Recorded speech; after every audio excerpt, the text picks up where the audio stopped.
How's it going, fam? Welcome back to Erica's EDC, and today we are sharpening an ESEE IZULA in 1095 high carbon steel. I am on my last stone. I'm sorry I cannot film entire progressions because I don't have enough storage on my phone. Also, I don't have editing software. I don't even know how to edit, so it would take too long. However, we're on the last stone here. We're going to use this, strop it up, and see how sharp this is. This is the Spyderco.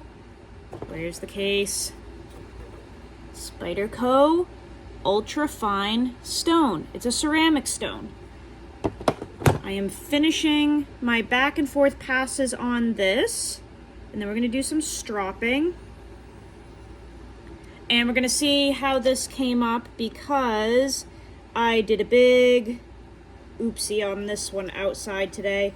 I always sit in the driveway and I practice like feather sticking and fire starting and batoning, all that stuff, because it's fun. It's kind of therapeutic for me. And today I hit the driveway semi on purpose with this to see what would happen because I wanted to test the impact toughness on this, impact resistance, and it chipped pretty bad, which is expected. So I had to redo the edge. And I redid the factory edge. This is actually the same ESEE that we used the other day for that comparison to the Candiru. So I ended up taking the factory edge off of this today and putting a polished edge on it because I use these a lot for like woodwork and stuff, and a high polish edge does really well. So this is kind of the edge that you can expect off of the Spyderco Ultra Fine. We're gonna take this a step further and do some stropping, but you can get a really clean edge off of that Spyderco stone there. So that's what you can expect from that. If you're looking to polish your knives, awesome stone here. We're gonna move that out of the way for now, and we're gonna do a little bit of stropping, I think. Just grabbing this here. This is 1095, so obviously we don't need anything crazy for this. Like, you don't have to use diamond emulsion spray or CBN or anything. You can use the aluminum oxide rub-on, compounds for this type of stuff. Now, that ultra-fine stone, I'm not sure what the grit is equivalent to, so I'm just gonna start on this 3000 grit side on this strop here. This is a bat strop. I think it's actually made by JRE Industries, but it was clearly sold by them. It's a very nice strop though, and it did come loaded. So I don't know if 3000 grit is actually more rough than the stone we were just using, but worst case, it is. That's all right. We're gonna move up throughout and go all the way up to 7000 grit anyway. But we are just doing a little bit of, oh wow, that looks really good. We're just doing a little bit of stropping and a little bit of chatting today, just seeing how sharp we can get this bad boy.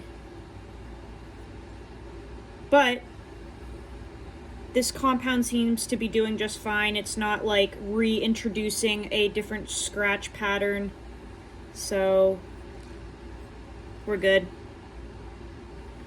We're just gonna do a few passes on each side of this strop and probably call it good. And hopefully I got all of that edge damage out, all of that chipping, because it was pretty significant. I have a habit of doing that with ESEEs, and I think it's because I use these as like beater knives. I love them as knives to practice with. I love them I let the kids use the ESEEs because they're easily replaceable. I mean, technically you can just warranty them no matter what happens, so they're really good for the kids to play around with. They're good to kind of just beat on. But I guess we can talk about my opinion of ESEE, because for some reason a lot of people have been asking that lately, and I'm not entirely sure why. Okay, so I kind of have two levels of knives for myself. I have like knives where they do what a knife is supposed to do, you know, and that's kind of as far as it goes. And then there's like real man's knives, and I'm talking like high performance, like will blow your mind type abilities, right? So like if you were to ask me just basically like, are ESEEs good knives? That's the question I've been getting. Are ESEEs good knives? The answer is yes. Like, a knife is meant to separate materials and not really fail, and that's what an ESEE does. Like, an ESEE is it's a great knife. This is a great knife. Okay? But if we're talking like, would I choose this or like a custom, I'd obviously choose a custom, or even a higher performance production knife, right? Like, I guess between the geometry and the blade steel that they use and the heat treat being so low, it's like 56 to 58. It's either 56 to 58 or it's 58 to 60, but I'm 99% sure ESEE runs their 1095 low, 56 to 58, and that's just soft for me. So like, would I choose an ESEE over one of my customs for a 3-day camp trip? No, probably not, because my customs are easier to sharpen, the edge lasts longer, they have better toughness, they have better edge stability, they have better wear resistance, like just all around better experience. But it doesn't make ESEE lesser. It's just what you like from your knives, you know? And ESEEs in my life, yes, they're good knives. But when I say good, I mean they're good like beaters. They're good practice knives. They're good knives for the kids to learn with. But they're not something I would like go out of my way to spend money on, I guess. They're not something I would invest my money in, because I think for a little bit more, you can get a knife that's much more comfortable with a better heat treat, and that will just perform better. And quite frankly, guys, that's my biggest thing with ESEE, is they're just very highly uncomfortable for my hand. And I don't know if it's just me being a baby, but I get the worst hot spots, which, good Lord, my hands are dirty. I removed a lot of material from this. I'm sorry. I don't know if you can see, but right here I have a pretty gnarly blister and then a long callus that runs down here, okay? And that's because I've actually been testing this knife a lot. And you get such a horrible hot spot from this design, from the shadow boxing, that you can get some pretty severe blisters, okay? Not a big deal. I'm not complaining. I'm just saying, like, I don't know. They're not the most ergonomic knives, and that's just the truth. They're kind of cheap. They're meant to be used, you know, out in the woods and kind of beat on, but I don't think ergonomics were like first and foremost, especially with the IZULA series, because it's not a very comfortable knife. And for me, comfort is it's probably the most important thing, because if a knife isn't comfortable, I won't use it. It can be beautiful, it can be in super steel, it can be the best thing since sliced fucking bread, but if it has a handle that doesn't work for my hand and it's uncomfortable and it causes blisters like that and hot spots, I'm not going to use it. And I have just found that ESEE knives, for me, they're uncomfortable in long-term use. So are they good knives? Yes. But would I pick them first in any situation? Not really. Not really. But that's just my opinion. And I've used a number of their models. I have a number of their models. I'm not the biggest fan of the broomstick handles either because they roll in my hand. Like, if I'm going to use a larger bushcraft knife, I'm definitely going to choose something that has a pretty beefy handle. Even though I have small hands, this doesn't work for me. That looked funny.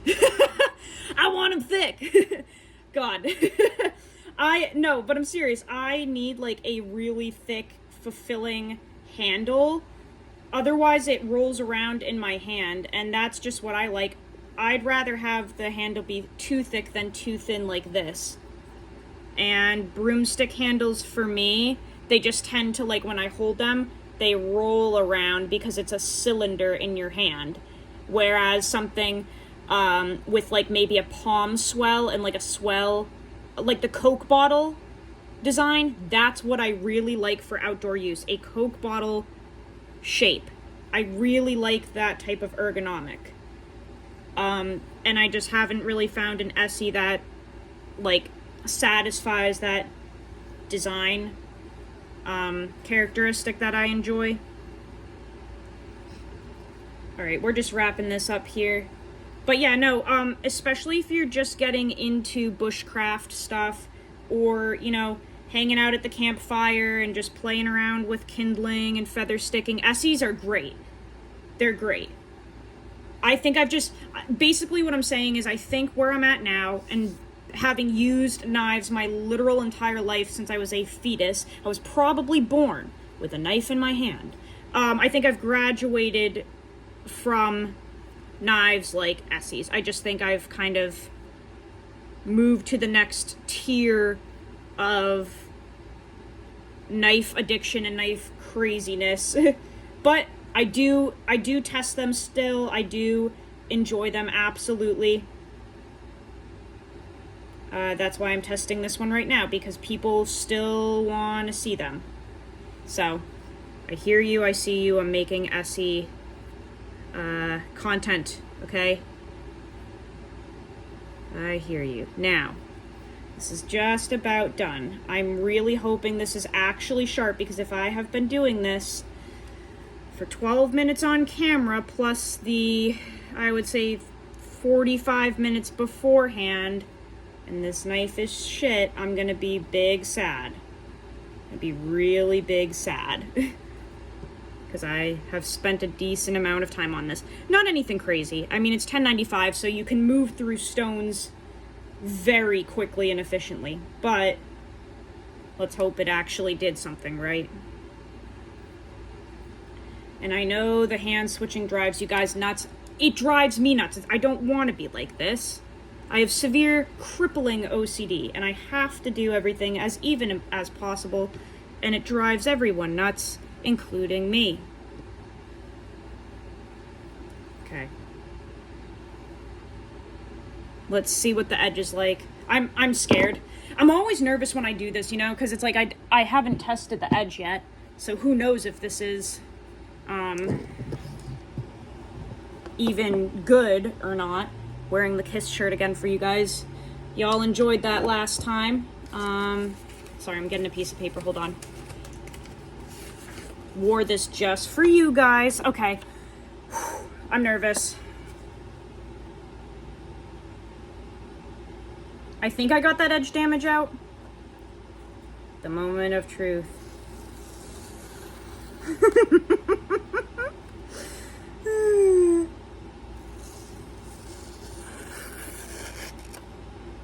What do you guys think?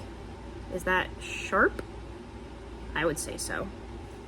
So, now that I haven't embarrassed myself on camera, I am going to talk about the progression that I used to achieve this level of sharpness freehand. And boy, that's honestly one of the sharpest knives I've done on camera. That is like actually silly how sharp that is. Okay, so first thing I want to say is props to ESEE for doing 1095 that doesn't have RA and that you can actually sharpen. A lot of 1095 that I've used, or 80 CRV2, 1075, typically, if it's done in big batches, it has retained austenite. It's a bitch to deal with. You have burr flipping. It takes so much longer than necessary to sharpen. And I will say, I've sharpened a number of ESEEs now, and I do appreciate how easy they are to sharpen and to deburr. It's a good sign. It means we've got a good heat treat, so props to ESEE for that. I also want to mention, I'm not a big fan of low HRC steels, but again, if you're looking to learn how to sharpen, learn how to use a knife properly, ESEEs are great, because the good thing about softer knives is they're easy to sharpen in terms of like, you can move through stones very quickly and remove a scratch pattern, move on to the next stone, remove the scratch pattern. You know what I'm saying? Like, it's very minimal time to do this, okay? Compared to how long it would take to bring, I don't know, 10V or K390 to this type of reflection freehand. Like, it's just very quick and easy, I guess. So another prop to ESEE for, you know, making affordable knives that people can play with and also learn how to sharpen on, right? And it doesn't give them trouble. So I really do like that. This was really easy to do. So what I did was I started with the knife, and it had the edge from the factory, which was a convex belt finish. I would guess maybe like a 600 grit finish. I'm genuinely not sure, and I would have to ask ESEE like what they do to finish their knives, but it was a convex edge, belt finish, sharp, but it just didn't hold that sharpness for very long because it's 30 thou BTE, it's convex, it's soft, 1095, right? It's not going to last that long. So I did use this quite a bit, kind of beat on it, and I wanted to get it to a point where it was so dull that it had to be completely redone, and that's what I did today. So I started with I keep doing that, man, and people are like, stop showing us your address. Sorry. I started with a 225 DMT Dia-Sharp stone, then I went to a 325 DMT Dia-Sharp stone, then I went to the 600 grit DMT Dia-Sharp stone, and then the 1200 grit Dia-Sharp stone, all DMT, okay? They came in a kit from sharpeningsupplies.com. I love them. They have incredible stuff. Definitely go buy things from their website, okay? They're awesome. I have no affiliation with them, but they have great stuff. Once I ended on the 1200 grit DMT, that's when I moved to my Spyderco stones. I don't know what the actual grit is on these. These were a gift from Michael Richter. This is the medium, and then we have the ultra fine, and they are very soft ceramic stones, but they're extremely hard. I don't know what the grit is on them, but they're incredible stones. I've been testing them and using them for nearly a year now, and they're absolutely phenomenal for any steel. They will basically move any steel. Super steel, simple steel, doesn't matter. So I did the medium fine, and then I did the ultra fine as seen at the beginning of this video, and then we did the strop, which was 3,000, 5,000, 7,000 grit compound on a bat strop, just the rub-on stuff, and then raw leather at the end, which you saw all of that. But that's all you needed to get up to this high level of shine, which I would say this is I guess I would say this is a mirror edge. It's extremely shiny. And it was really quick and easy to produce this, okay? I had to remove that convex with the stones. Obviously, there is a level of convexity to this edge because it's freehand. Human error will absolutely integrate a mild level of a convex characteristic to this, but it's definitely way more leveled out than it was.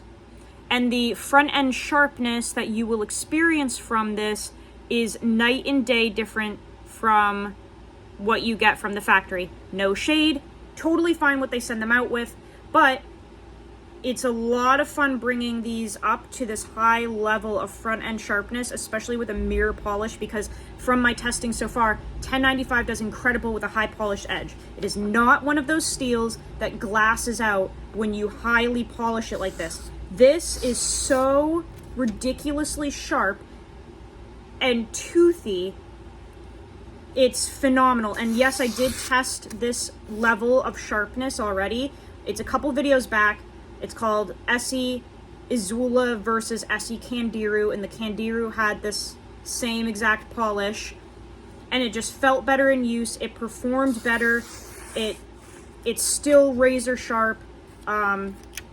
So 1095 is absolutely a steal where you can bring it up to this crazy level of polish, and it does not glass out. So really easy to work with. We're at 21 minutes here. I think that's kind of everything I wanted to talk about. So that's the progression I use. Like I said, sharpeningsupplies.com has a whole bunch of good stuff. That's where I got the kit from. But if you want to get your ESEE IZULA really ripping for you, that's the progression I would use. That's how you can achieve this high polish. It was extremely easy. I mean, this thing is just stupid. That's insane. Very easy to do, guys. So, I hope that you enjoyed that. I hope that answers some questions about ESEE knives. Great for beginners, and great for people that aren't beginners either. Great for anybody that loves knives. Really easy to polish up like this freehand, okay? So let me know if you have any other questions. I will see you guys on the next video. Go use your shit. Learn how to sharpen your knives. I'll see you so soon, fam. I love you so much. Take care.